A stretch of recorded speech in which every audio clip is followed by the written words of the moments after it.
Damn, son, where'd you find this?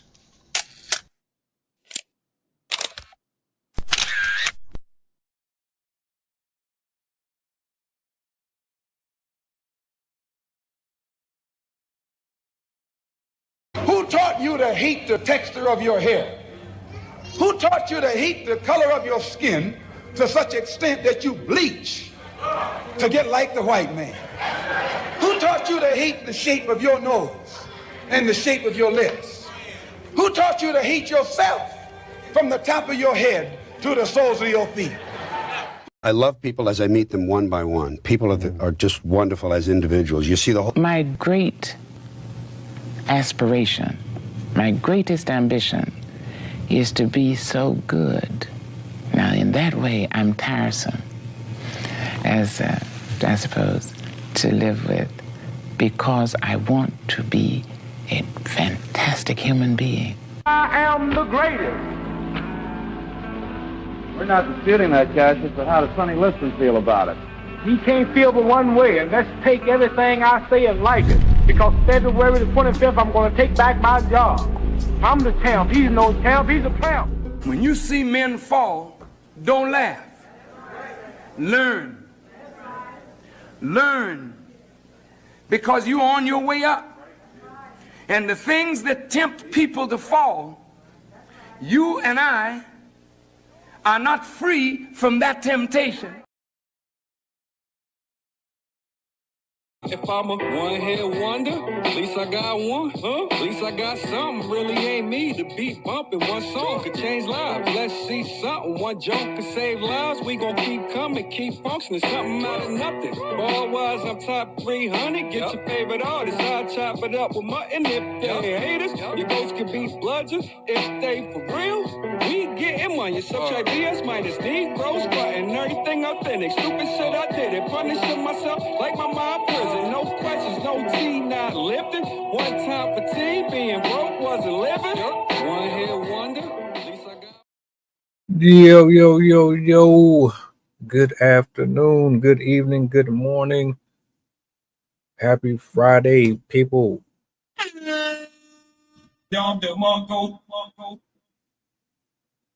Glory, praise, and honor to the Most High. It is good to be here.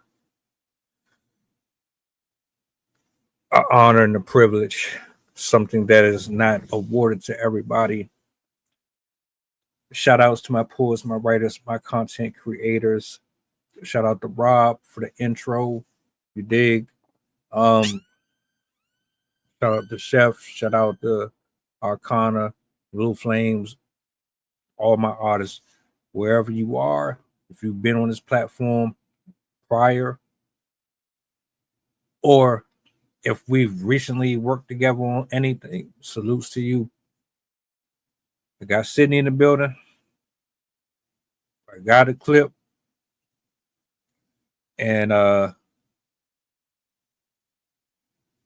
you hate to see it. But I want to bring some light on it.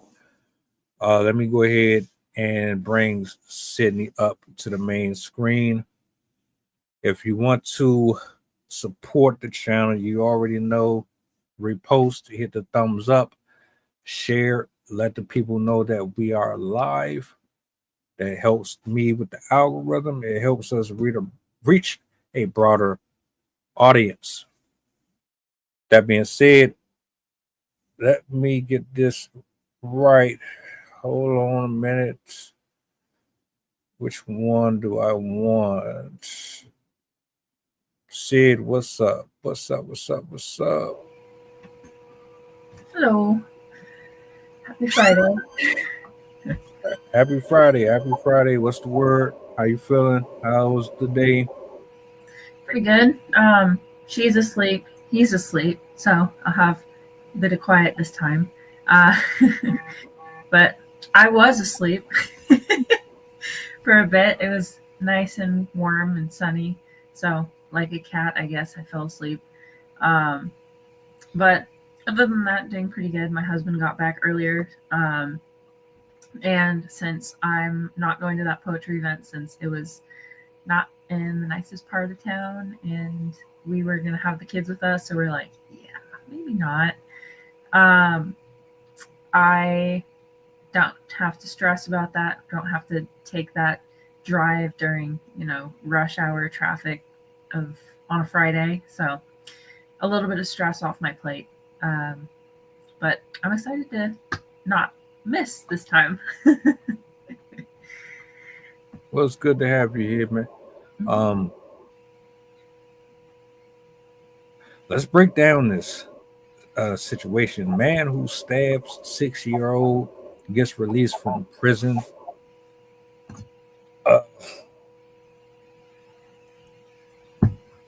I guess, just to give some context, the gentleman in which we are speaking on,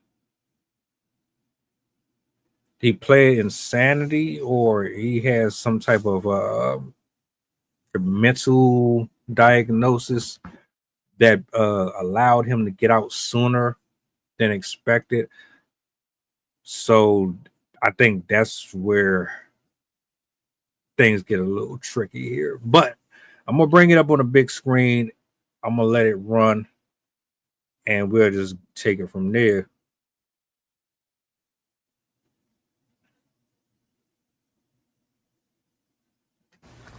So deep in my heart, and finally, he took his last breath, looked at me, and closed his eyes, and he was gone. Ronald Exantis traveled from Indianapolis to Versailles, walked into the Tiptons' home, and attacked the family in their sleep. Logan was killed, and his father and 2 sisters were injured. He snaps, and he just stands up with me sitting on top of him, and he throws me across the room.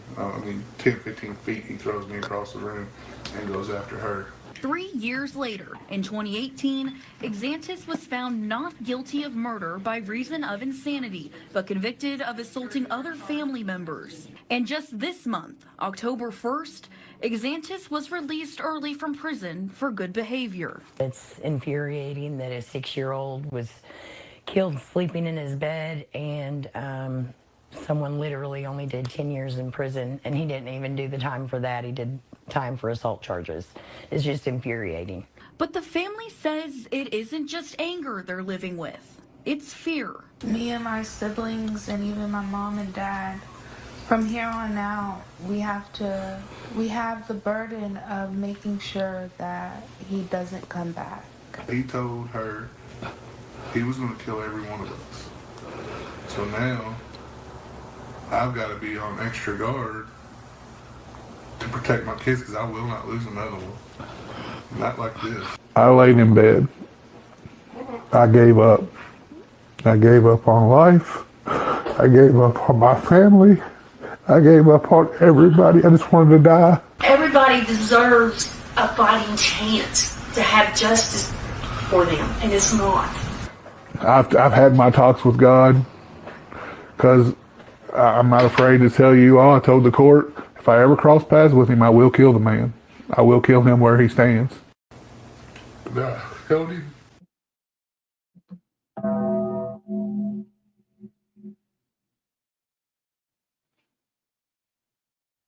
Heartbreaking.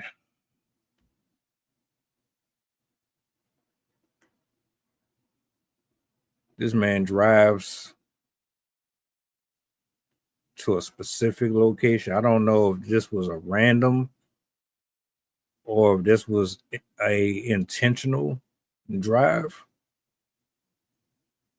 Goes to the house,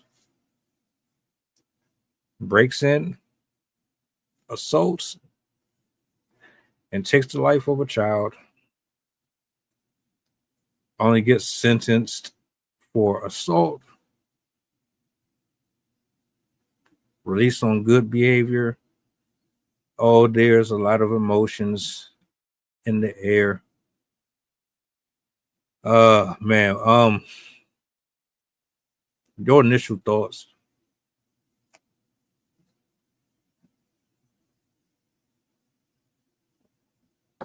First of all, that's just horrific for any family to have to go through. I have a kid who's 4, and I can't even imagine having to go through that, having to witness that and be part of that and be assaulted yourself while going through that, have your daughters assaulted while going through that. My heart goes out to that family. That's horrific. And it's like, it's always a tragedy when a child is lost, especially to that type of violence entering your home. I don't know if it was the middle of the night or the day, but just somebody entering your home and doing that to you. I mean, there's no words to explain how heartbreaking that is.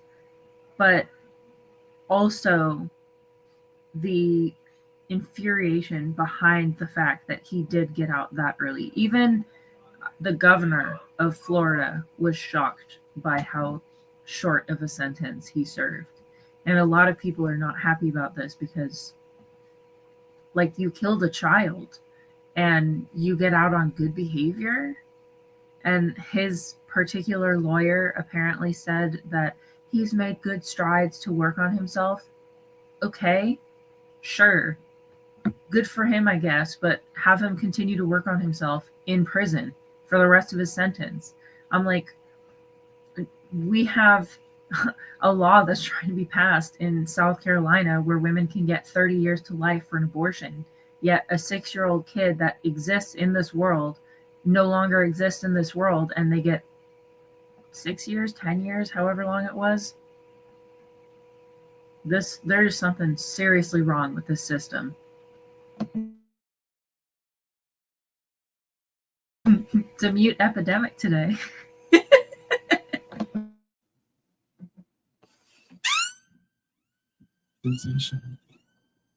Too many problems here. One thing that I saw when I was reading the comments, there were a number of people who they suggested that playing the insanity role should be thrown out. I don't know how you or the rest of the world feels about that. It's reminiscent of the New York train stabbing, where the man clearly had numerous charges. They knew exactly his background. They knew that man was definitely a danger to the community, and yet and still they released him. And I don't understand our justice system. I don't understand. I would love to have a lawyer come up here. I'm gonna have to try to do an episode where I have somebody come up and they answer some questions for the people, because one thing that I am curious about is how someone who could commit such a heinous crime be released back on the street with such a lenient sentence.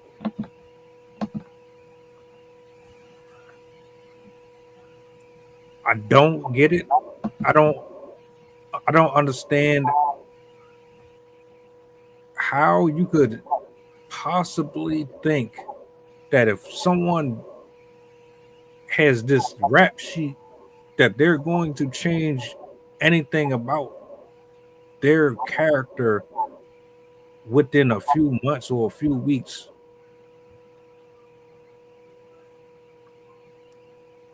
This man drove to that location. I'm still trying to wrap my head around this. I'm insane or I'm diagnosed part, but he has the mental capacity to put gas in his car and then drive for X amount of hours, break into someone's property, assault them, kill someone. Like help me figure out how this works. You can't be that incompetent.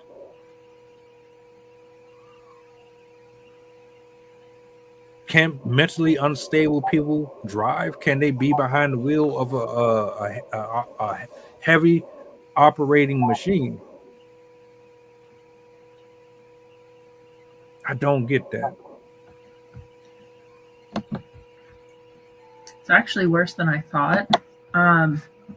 So apparently, the Kentucky Parole Board, which oversees parole in the state, unanimously voted for him to stay in prison, but they were overruled by a state statute that allowed him to leave.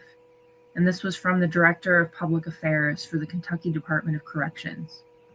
Every time it had the opportunity, the parole board recommended that he stay in prison, but Kentucky law required the Department of Corrections to release the inmate on the mandatory re-entry supervision on October 1st after accruing jail credits, good time, and educational credits.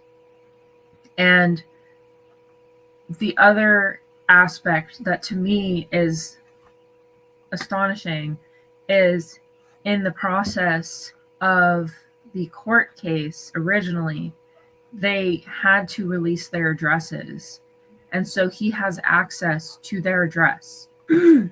And the one good thing that I found, also you asked for his background. He was a licensed nurse at a dialysis clinic who was going to school for his nursing degree before it happened.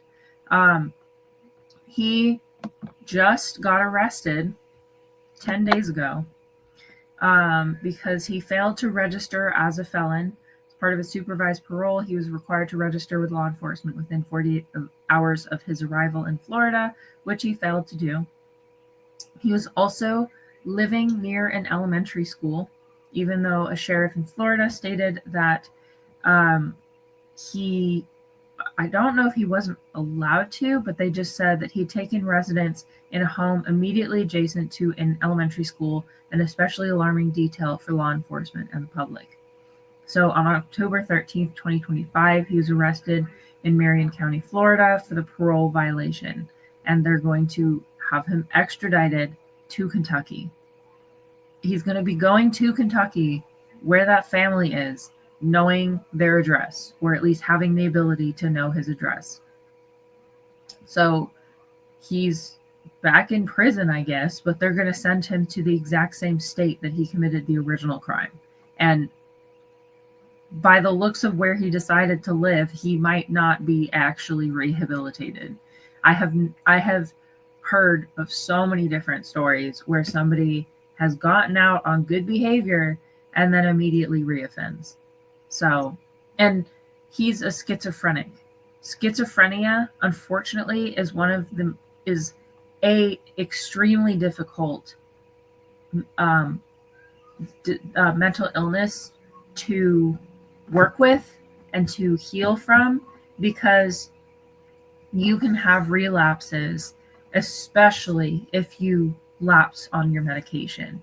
And historically, people that get out of prison have a really hard time maintaining their own life because they're used to a specific routine and kind of ushered through the day for that specific routine. And so when you get out, it can actually trigger relapses. It can trigger a loss of order because of that change of environment. And so there is a fairly significant possibility that he might not get his medication. He won't be going and getting those services that he needs as somebody with schizophrenia. I literally just watched a clip or a video, a police footage video 2 days ago, I think, of a mother with schizophrenia that stabbed her daughter in the back 8 times. Her daughter survived. Miraculously, she survived. But the mother had schizophrenia. She ended up calling the police when she came to. But it can make you either unaware of what you're doing, or it can make you have thoughts. Like for her the voices in her head were telling her to do that or she was going to die, type of deal. But she literally 3 days ago had been released from a mental health facility because she had been having issues like this, and she had forgotten to take her medication the day before. So this is something that is a real concern with people that have schizophrenia, because number one, unlike other things, it can't go away. It's never going to go away. And it can increase with age. As you get older, you can have more difficulties trying to manage your illness. And as I said, a loss of order can relapse anybody with mental health.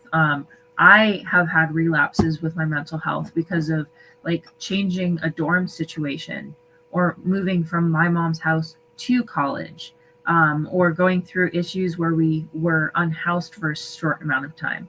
So anything can trigger a relapse, and it's alarming that they're bringing him back to that state. And there's the possibility that he could have access to this family again, especially when he knows that they're responsible for him going to prison, even though they're not responsible. He's responsible for getting himself into prison, but he, with that mindset, could very well blame them for what happened. That's crazy. This is how I feel about it, right? Anyone who has committed a crime under a severe diagnosis like that, if you're not putting them behind bars, they should definitely be in a facility. There's no reason for them to be on the street. Like if it's one of those situations like this, and if I'm reading this correctly, you're telling me that there's really no controlling this, or no way to actually suppress it in a way where the person who suffers from it has enough ability to kind of regulate themselves on a daily basis in the regular population. Then no, you should not be walking the streets by yourself freely like that at all. I'm just now hearing that this man had a pretty decent background from what you just read.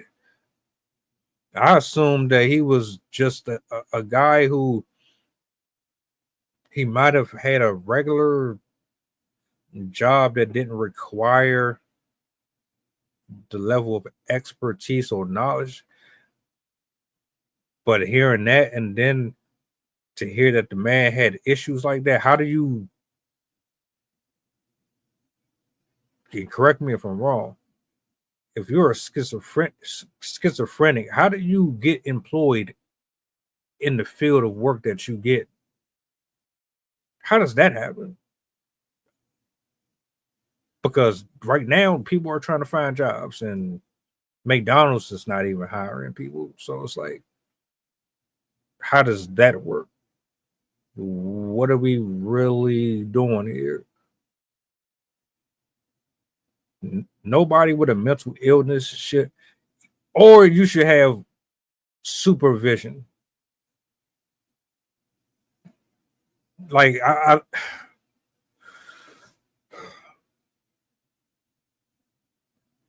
there has to be a way where you can monitor folks with these type of problems if you're going to allow them to roam freely.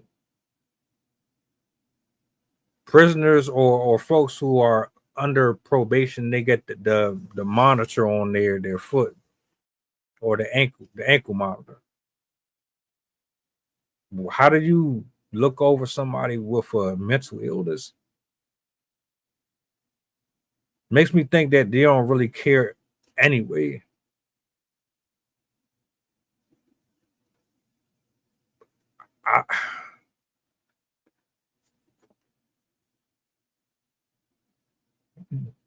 Do people with mental illnesses have the right to plead insanity for committing murder, homicide, committing any type of violent acts towards another body? Do they get to have that loophole?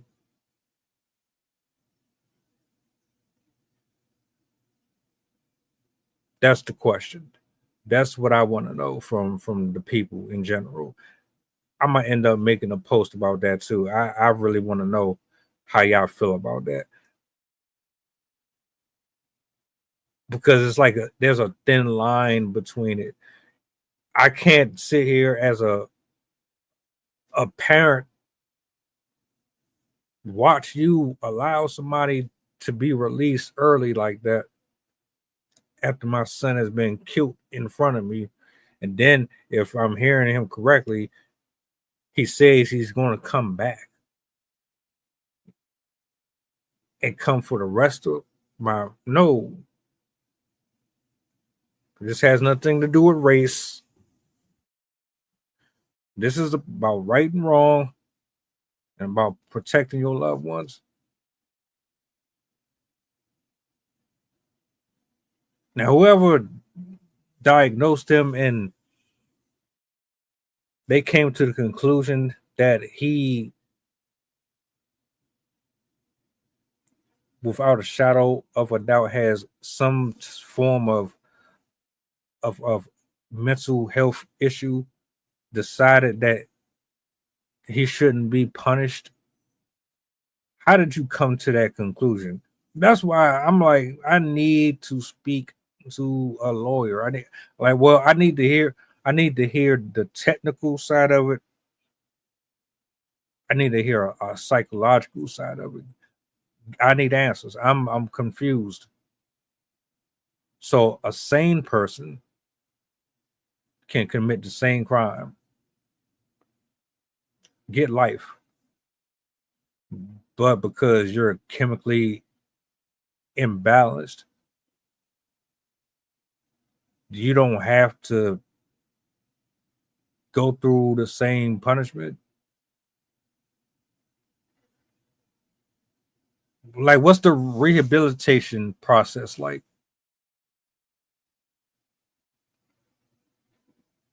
You sentenced them for what, X amount of years, didn't really stay long, then you released them because of good behavior. So he had enough common sense to be on his best while he was locked up, but he couldn't be on his best behavior when he got in the car and drove to their house.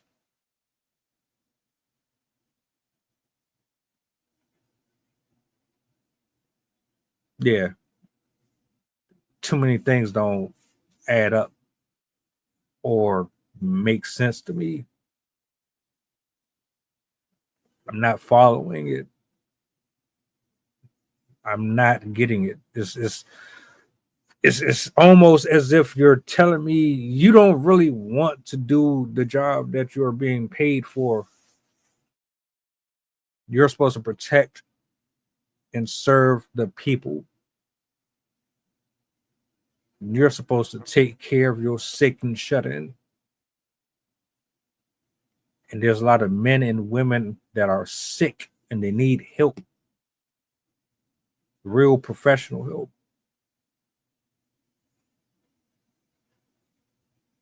I think the thing that's crazy to me is how many people are of caliber are also upset with this decision. As I said, the governor said It was shocking that Exantis was let out of prison in Kentucky after serving a mere fraction of his sentence after murdering a 6-year-old kid. Even the White House has started looking into this early release. I'm like, the people that have been pardoning criminals left and right, they're even mad about this. The lieutenant of Marion County, Paul Bloom of the sheriff's office, condemned the crimes in early release. And this is a direct quote. I get he was released from what my understanding on good behavior. Well, I think the overwhelming evil behavior that he exhibited in killing this child and trying to kill others in the same home outweighs any good behavior he could do in the next 400 years. And that's another thing that really stood out to me that I just thought was astonishing. So he could be convicted for assault for the other family members, but he's going to be completely exonerated for the kid. Are you serious? Like, you don't even want to give him aggravated assault or second-degree murder or some other charge that at least criminalizes the fact that he did that? You're going to exonerate him for that? I'm like, so what you're telling me is I could go and like attack somebody and cause them to pass away and then just say, oh, sorry, it was my bipolar disorder. I didn't have any control of my actions. And then I could possibly get away with it. It's ridiculous. Like, it literally is going to enable people that are vicious people, terrible people, to be like, oh, cool. All I have to do is say that I have a disease that affected me. Oh, I'm this, whatever. I'm diagnosed as this. Like, you should be able to let me go. Like, I didn't have any control. Like, we don't know what his thinking was. Maybe he does have schizophrenia, but maybe he wasn't in the moment. Like, I mean, we'll never know for sure. But the fact that they could get him on the assaults, but nothing for the kid, is disgusting. And I don't like, why does that rule exist? Oh, even though they've murdered, like, that should be people that are murderers or R-wordists, they should be exempt from that rule. Like, sure, you cause a car accident while you're drunk and somebody passes away, or you like accidentally hurt somebody in some other way. Accidentally. Sure. Maybe with good behavior you get out because you didn't intentionally go out to hurt somebody. But you murdered a child. How is that in any, like, especially somebody that is high risk for this? As I said, like, if you do it by accident, like you're drunk or whatever, you aren't a high risk individual. Like, there's stuff that you can do to, like, now you have to use like a breathalyzer or something, like, to turn on your car and whatnot. Like, there are things that you can do to make sure that doesn't happen again. But there's no way that you can, unless you put them in a facility, there's no way that you can guarantee somebody who has a severe mental illness. Like, schizophrenia is one of the worst mental illnesses that you can have. The risk of relapse with schizophrenia is incredibly high. For those that don't know what schizophrenia is or what it entails, I mean, we've all seen it in the movies, but you know how movies are.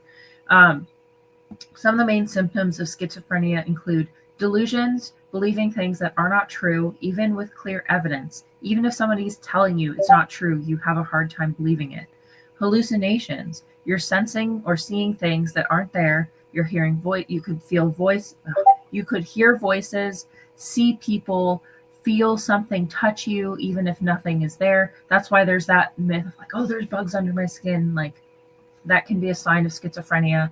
And not everyone has the same types of symptoms or the same severity, but these are generally like what you can have. Disorganized speech, where you're having a hard time organizing your thoughts while you're speaking. And so it can make it hard to stay on topic or to be understood. That's why you can see that like rambling type of ranting behavior with individuals with schizophrenia.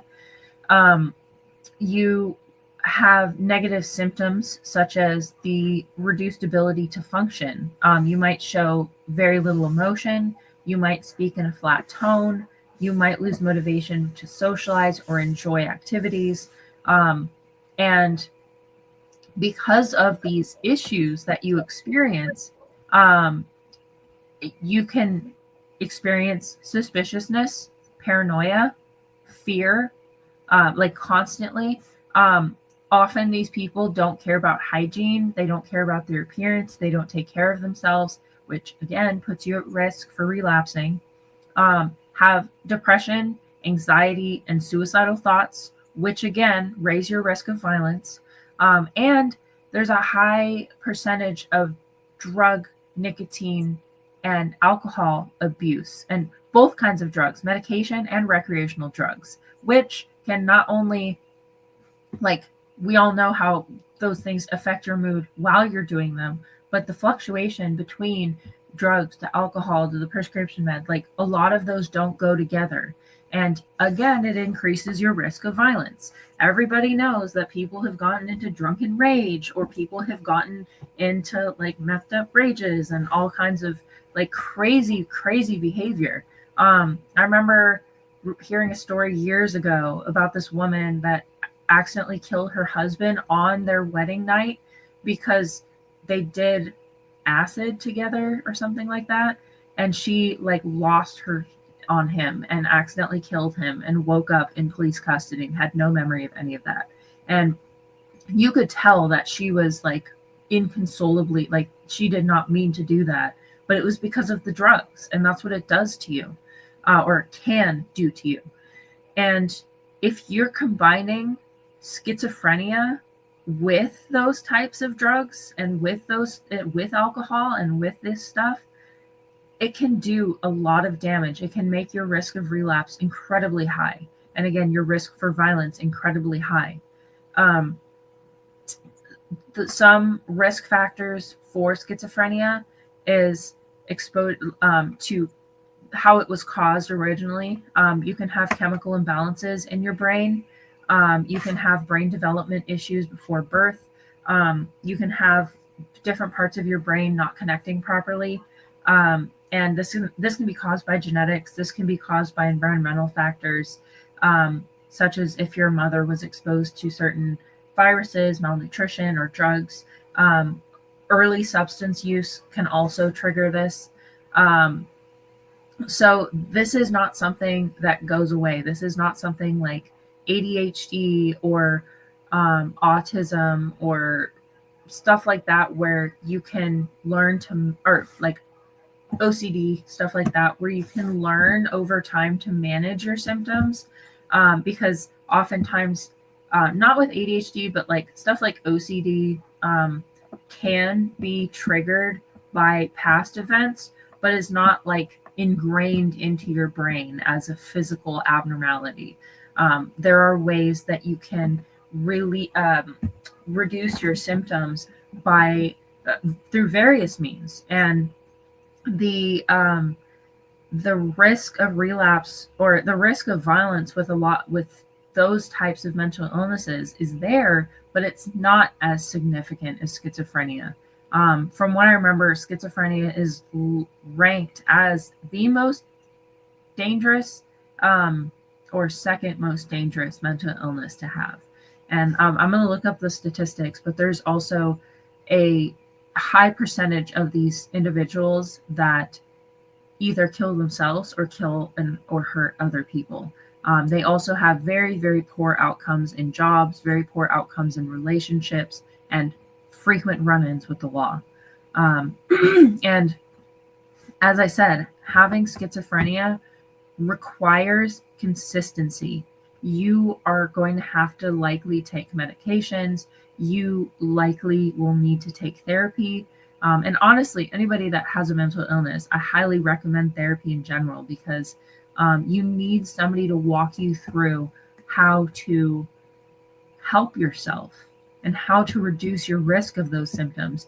Even myself, who has a background in psychology and I'm reading all the time and whatnot, I'm so thankful that I have a therapist, that I have a psychiatrist to help me through the process, because I can go on, like not like that, but I can have a hard time like taking care of myself. I can go periods of time like in the past when I was in college, I went through a period of time where I was experiencing an increase in my symptoms because of all the issues that I was having with my roommates and issues with my mom, and I was having a hard time managing all the schoolwork and stuff. And I ended up I had a manic episode triggered by this, that I was up awake for 3 days in a row. And I ended up falling asleep walking across the street. My friends had to like help me continue walking across the street because I was literally like nodding off as I was crossing the street. And my room was a disaster. Like there were food containers everywhere. I hadn't been out of bed I hadn't been out for like 2 weeks. I stopped talking to people for like 6 months. And I have it not very, like mine isn't that severe. I have a pretty good handle on it. Like I have my moments, but it's nothing close to what schizophrenia can turn into. And again, I have help with that. And even I can have issues now and again. And again, I don't have violent tendencies. I don't have thoughts in my head that are telling me to like hurt people. And I have help. So this type of diagnosis puts him at increased risk of doing this again.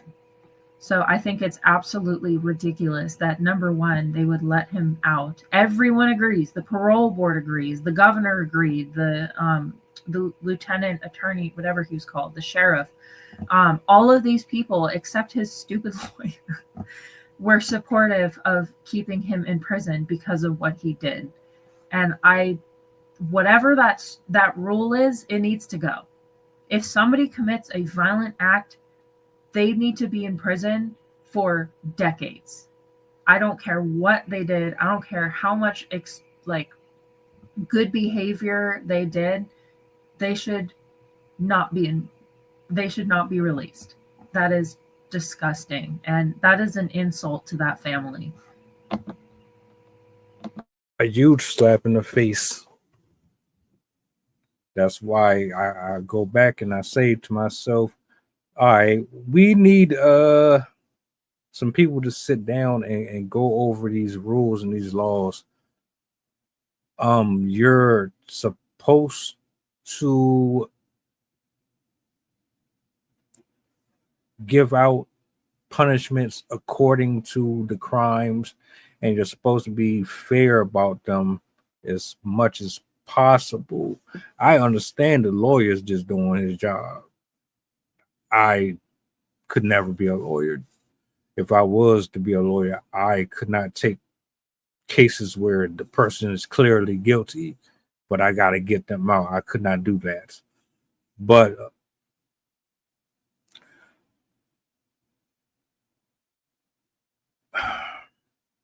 you said there's a likelihood that you would have to take a lot of different medicines for schizophrenia. That means that this could either be supervised or unsupervised, which means that they can tell you this is what you need to do. That doesn't mean you have to listen to it or abide to it. So they can give you everything that you need to help you out on a daily, but you're the one who's going to have to pop them pills or whatever.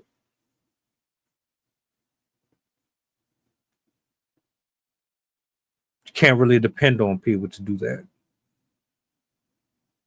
Well, who really likes popping pills 24 hours a day? You know?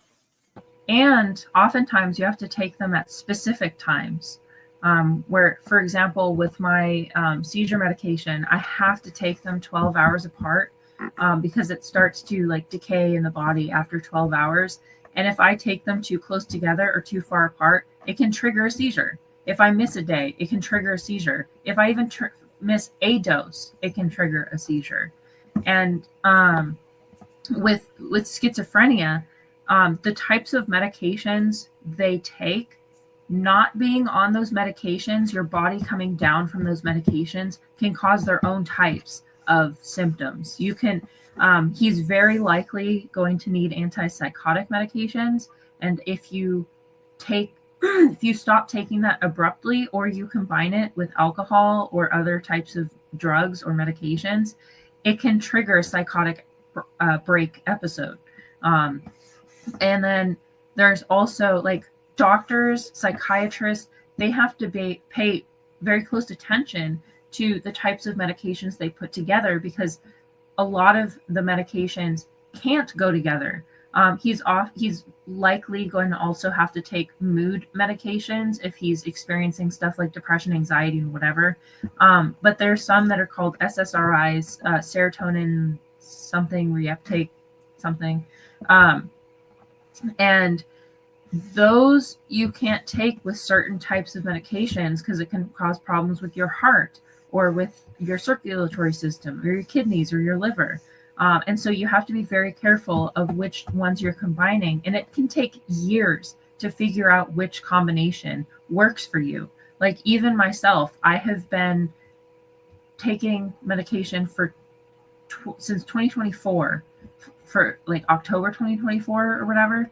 And I'm still having it adjusted to make sure that it's the right dosage for me and it works the right way for me. And there are certain medications I cannot take because of the type of medication that I'm on. And I'm lucky because there aren't really many side effects with what I'm taking, but you can also have additional side effects from those medications as you're taking them, such as it can make you tired. So you have to take it at a certain time so you're not tired throughout the day. It can make you like kind of loopy almost, or like drunk feeling, which you'd also have to take it when you're going to sleep. And then, as I said, it can cause additional mood problems. Some of the medications can cause you to be depressed because the way it works is to repress activity in your brain or certain chemicals in your brain. And so it can make you feel depressed. Some of them can make you feel anxious. And again, you really have to keep up with doctors to make sure that you are getting the right care you need, because one, the psychiatrist, especially with certain types of drugs, they have to put that order in regularly. Like you can't just be like, all right, for the rest of your life, like you have this and you can just go in anytime and get it. Like even the pharmacy is not allowed to give you medication within a certain time frame. Like if I got my medication on Friday, I wouldn't be able to go in next Friday and get another dose of the medication. Like I would have to wait a certain period of time to be able to re-up on that medication to reduce the risk of me just like taking all of them at once, even though I never do that. And these are all factors to consider. And as you mentioned it a little bit earlier, but he's getting out in 2025. And we know the state of the world right now, the state of this country, how people are about to lose their health insurance. People are about to lose health care. Doctors' offices, especially in rural areas, are wildly understaffed and are struggling to keep their doors open, are struggling to keep funded. Big hospitals are overwhelmed with patients because they have so few staff members, and it's hard to keep up with all the needs of people. And additionally, if you don't have healthcare, some of these medications can be wildly expensive. One particular one I have, I think I've mentioned it before. It can literally save my life if I'm having a seizure, because it stops me from having the seizure in the middle of the episode. If I did not have insurance, it would be $1,200 per dose. I'm like, if you don't have health insurance, if you don't have regular contact with your doctors, it can be incredibly hard for you. I myself struggle with that because not only can I not drive right now, but I have had a history of, because of the bipolar disorder, I'll start things when I'm in my like highs, but then as soon as I get to my depression stage, I stop showing up to the doctor. I stop taking care of myself. I stop taking the medication. I've been on and off things a lot of time throughout my life. Luckily, the one that I take for my seizures also helps with my mood. And so ever since I started taking it, it has helped me normalize my life and given me routine and given me the opportunity to stay consistent, which is the consistency has helped with my mood. So it's like a cycle where if you have to create the consistency to allow the consistency to continue. And if you have a disorder that makes you already suspicious, already have issues with consistency, you already have issues with mood swings and that type of stuff, like you could end up having thoughts like, oh, the doctor's trying to kill me, oh, the doctor's trying to hurt me, oh, this medication is evil. Like I've heard of schizophrenia symptoms where the voices in their head were literally telling them like, don't take the medication. And again, somebody that already has a history of violence, this isn't something you play around with. This is somebody that needs to be in a facility, that needs to be watched and have his behavior managed by external individuals who have a skill in this area. He should not be left alone with his brain, really. Like he needs to have that consistent help from professionals. And the fact that, again, he was living next to a school, he is now being sent to the same place that the family lived. I can't really see a good outcome for this person. I pray for the family. I really hope that he just does not remember where they were or like doesn't care or something like that. But it's I can't even. As somebody that's gone through mental illness, and not even that severe in comparison to what people can go through, I just cannot understand how someone like that can be allowed to be free to their own devices.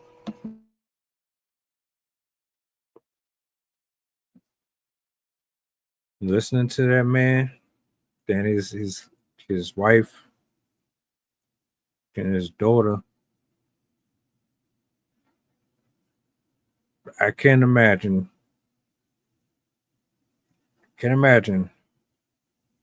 trying to move on with your life. The justice system fails you. And now you've pretty much put me in a position where you're leaving me no choice, because at this point, all bets are off with me. You telling me he's out?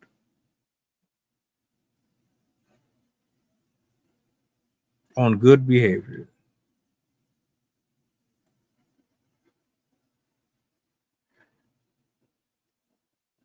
You can forgive, you can't forget. I tell you right now, you show up at my house this time, there won't be another time. And I felt him when he said that. The justice system has to do better with their laws. A lot better. This ain't even the first example of when things do not look like there's any sense or reason to it. It's just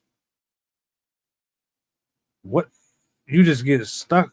You're bamboozled. You're I don't even know what to say to it. Just like, how?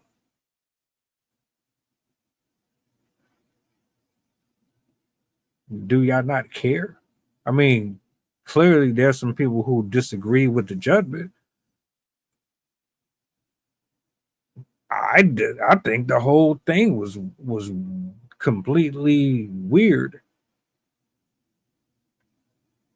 How does somebody how do you charge somebody with a lesser crime and not the actual worst portion of it? It makes no sense. So when he let's just hope and pray they don't cross paths. Allow God to have his way with the situation. But let's say they do cross paths again. I don't want to hear nothing that parent is justified, especially if he comes back targeting them specifically. You can't tell me. Matter of fact, there shouldn't even been a first time, but you can't tell me he comes back again a second time that you're gonna blame this bullshit on his illness, because somewhere in your head you still have comprehension. You can still think for yourself. That's me. It ain't like you high on medication all day. He was able to drive there, so you know how to navigate. He pull up again a second time. There should not be nothing else to talk about. If that man loses his life because of this, I don't want to. That the father does not get jail time. He should not be put behind bars for that.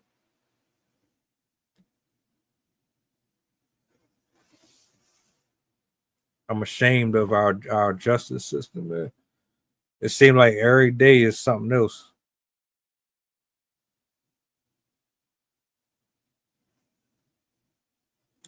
Every single day.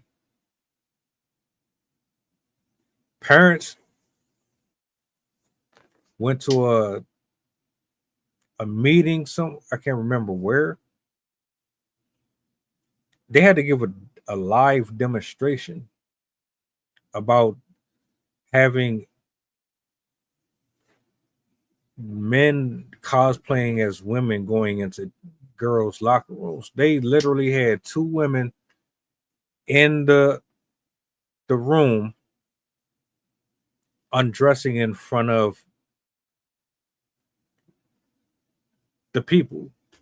You know, it's a bunch of old white people, old I think it was like 2 black people in there. The rest of them was old white people sitting around in the Congress styled venue, and the man is on the microphone and he's basically chewing them out. The women are basically undressing, literally undressing. They don't take their bra and stuff off, but they undress in front of him, and he's like, are you uncomfortable? You should be. This is how these girls feel when there's grown ass men going into these locker rooms, changing in front of them. You should feel uncomfortable. And I only brought that up to say, like, we gotta do better. Period. My heart goes out to that family again. So I looked up some of the stats for schizophrenia. It's not actually not as bad as I thought, but probably because of our more modern access to medication, I wouldn't doubt that it was worse in history. But at least 1/3 of people with schizophrenia experience complete remission of the symptoms. So that means what is remission is you feel a relief from the symptoms, but that means 2/3 will still experience those symptoms regularly. And frequently schizophrenics will experience a worsening of symptoms periodically throughout their lives, and it can gradually worsen over time.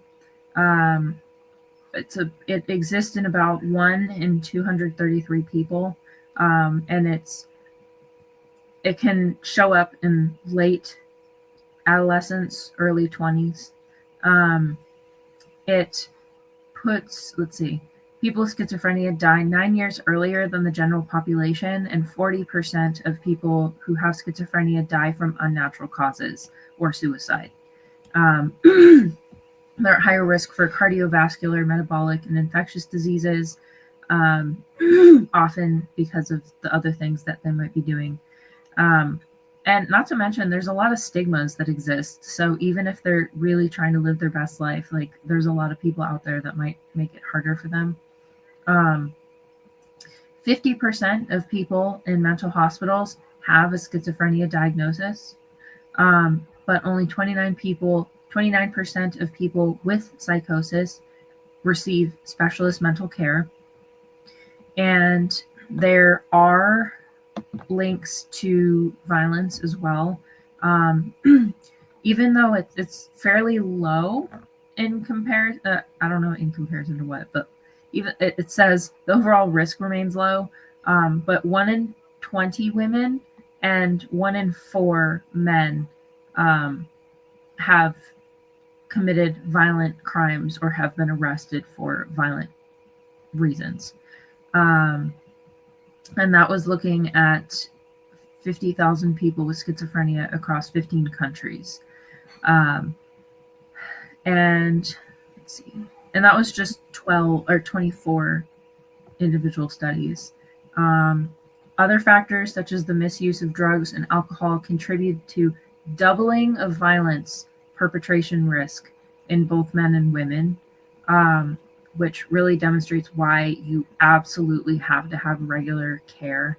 And as I said, they also have a much higher risk of suicide than individuals that do not have schizophrenia. They have, if you are not taking regular antipsychotic medication, your risk of suicide goes up times 12. And the relative risk for all deaths and it's a 12 time increase for all cause deaths, and it's 37 times more likely to die by suicide if you are not taking your medication. Let's see, what was it?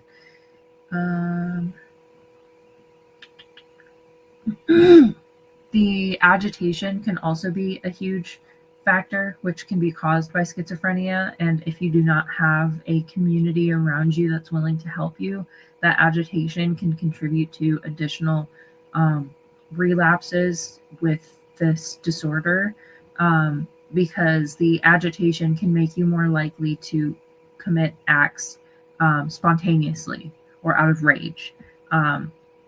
So you need to be surrounded by supportive people that know what's happening, that are understanding of the things that you're going through and are willing to work with you even when you are struggling. I can't imagine that he has a very stable life. I can't imagine that he is surrounded by a lot of people that are going to support him. Again, this is a messed up failure of the law system. And I feel so bad for that family, having that fear. In the original court case that I was reading about, the mother herself said we all died that day. And as a mother, that hit me because I would feel that. Like, I think of that already. Like, I wonder to myself, whenever I hear about car accidents that kill a child, or a child that has an accident and passes away, or other types of violence like this, I always think about how that would feel to wake up every morning and know that my daughter or my son or both are no longer here. I think about that with my husband because of everything that's happening with, one, like, car accidents are a big fear of mine because you never know about other people on the road. Like, as safe as you drive, you can be slammed by a driver that's drunk or not paying attention anywhere, anytime. Like, you could literally be around the corner of your house and that could happen to you. And I always think, like, I don't know how I'd handle that. I would die inside if I lost my husband, my child to something like that. And to have your whole family attacked and to lose your son, to witness it and not be able to do anything, they must have PTSD or at the very least, extreme anxiety around, like, even in the interview that you showed, you could see how much they were affected. The father was on the verge of tears, and the way that the two daughters were just sitting there staring at their feet, quiet, like you could tell that this still is affecting them to this day. And it's heartbreaking. And to have that lack of justice is going to contribute to that times 1,000. Not to mention now the knowledge that he's going to be back in your state again. My heart just goes out to that family. That is just horrific.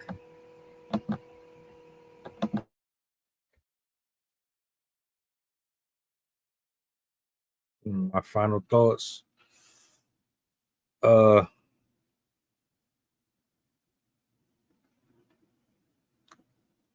Learn the laws in your state to better protect your household. Lock your doors. If you ain't locking your doors in 2025, I don't know where the hell you live at, because yeah, this ain't the movies. Leaving your window, like your blinds open and all that shit. I don't know how anybody do that. Nah. No. Make sure your cameras are working, Ring cameras, all that. We need, matter of fact, we need more neighborly love, man. We definitely need more neighbors to start working together to look out for each other, man, because y'all live right next to, like, come on, man. You could be literally saving somebody's life, helping somebody out. Be the eyes that they can't be, and vice versa.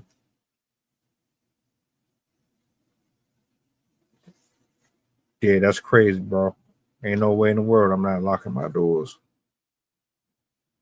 Nor do I want perverts and stuff staring in my windows. Y'all don't watch TV, or y'all don't, I don't know if y'all living under a rock. There's too much going on to just be careless like that. But again, my heart go out to them. I pray that they're safe and they're covered. Justice. They need to figure out how to get these things in order in the judicial system, because there's no way in the world I will ever understand how he was able to accomplish what he was able to accomplish and not really get any real sentencing for it.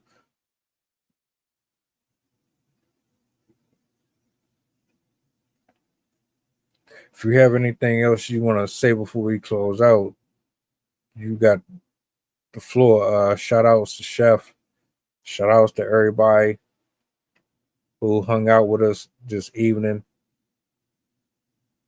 I hope you all have a blessed night.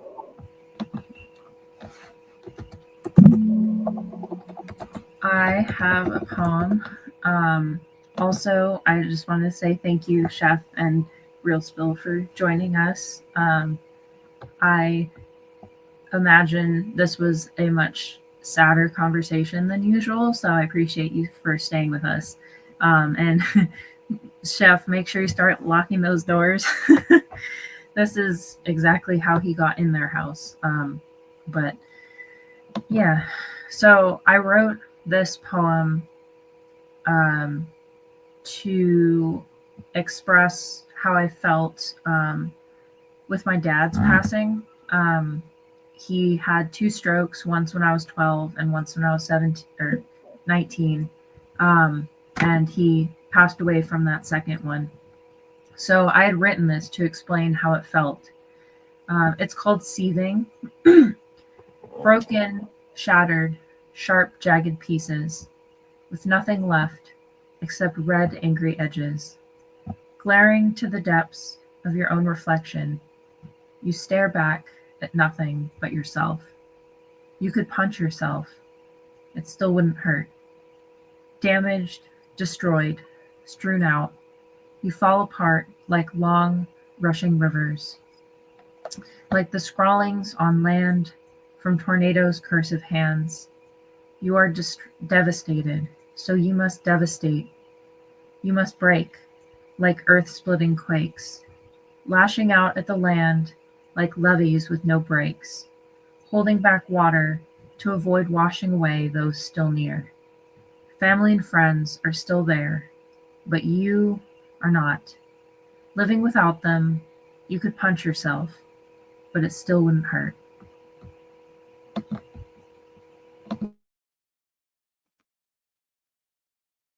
Thank you for sharing that.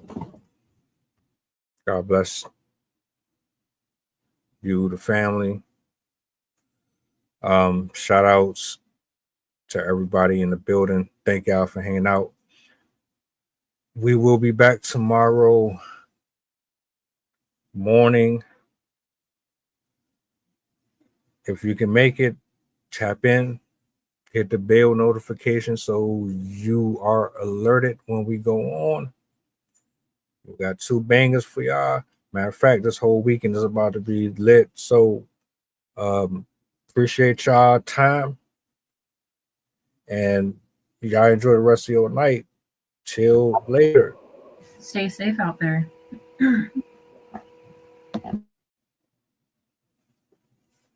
If I'm a one-hit wonder, at least I got one, huh? At least I got something, really ain't me. The beat bumping, one song could change lives. Let's see something, one joke could save lives. We gon' keep coming, keep functioning, something out of nothing. Ball-wise, I'm top 300, get your favorite artist. I'll chop it up with mutton if they haters. Your ghost could be bludgeon if they for real. We getting money, subtract BS minus Negroes, button everything authentic. Stupid shit I did it, punishing myself like my mind prison. No questions, no tears.